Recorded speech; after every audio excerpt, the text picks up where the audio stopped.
Mwalimu, umeongoza UKWAKATA kwa takriban miaka 7, UKWAKATA jimbo umesema kama mwenyekiti. Na mpaka sasa hivi kuna changamoto kubwa sana kwenye UKWAKATA, hasa kuanzia ngazi ya parokia, dekania. Yaani linapokuja swala la misa zile za pamoja, kwa mfano Kipaimara, kama sehemu kuna kwaya 2 au 3. Yaani unakuta idadi ya wanakwaya wanaokuwa kwenye UKWAKATA ni wachache kuliko idadi ya kwaya moja. Unafikiri hili linasababishwa na nini? Kwa sababu limekuwa ni tatizo sugu. Mimi karibu kila sehemu ninakoenda nakutana nalo.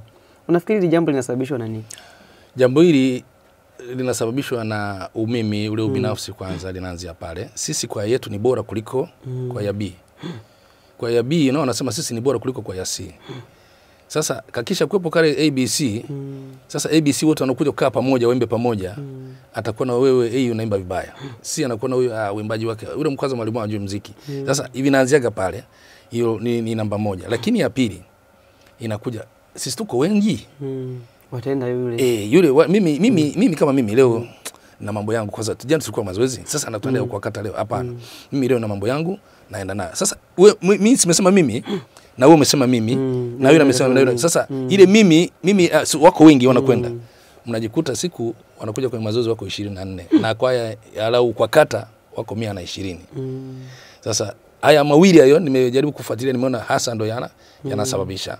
Ukiacha ule kila kwaya kujivunia kwamba yeye ndio ina maarufu zaidi au ndo anajua zaidi, alafu inakuja sasa la pili yake kwamba tutakuwa wengi. Tukiwa wengi hata mimi sipokuepo hapa onekane kama gap inapokuwa kwenye kwaya yangu sauti ya kwanza hivi, maana yake mwalimu atakuwa huyu hapa na huyu hapa. Sasa hapa tuko wengi, sauti ya kwanza wako labda 40 wanatosha. Sauti ya pili 28, sauti ya tatu 24, basi anaona kikosi kikubwa kinatosha. Kwa hiyo huyu anajiondoa. Sasa mawili kwa kutafiti haraka ndio yanafanya ile UKWAKATA inakuwa kama tukio la UKWAKATA parokia linasuasua sana. Unafikiri nini kifanyike mwalimu ili kukomesha hii tabia ya wanakwaya kujiona mimi leo siende, au mimi kwa yetu inafahamika sana kuliko kuacha wale waende? Zipo njia mbili.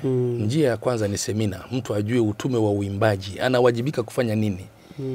Ili akipata semina ya kumwelimisha zaidi akajua ile utume anaoufanya, maana yake na tafsiri yake, naamini kwamba huyo mtu atajituma kupenda kuja. Kwa sababu ukikaa kusema kwamba mimi siendi soko wengi, wewe hauna moyo wa utume. Utakuwa kwamba wewe unakwenda tu kwa sababu kwa sababu ya kwaya yako.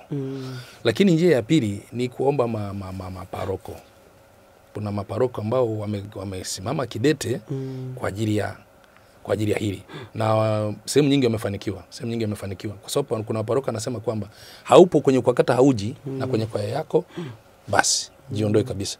Kwa sababu akitumia ile katiba jinsi ilivyo, katiba ya UKWAKATA taifa inamuongoza vizuri ya kuweza kuwarutisha pamoja wale, kuwabana, wakahakikisha kwamba wote wanarudi kwenye UKWAKATA, wanahudhuria mahudhurio mazuri. Kuna parokia zinafanya vizuri sana.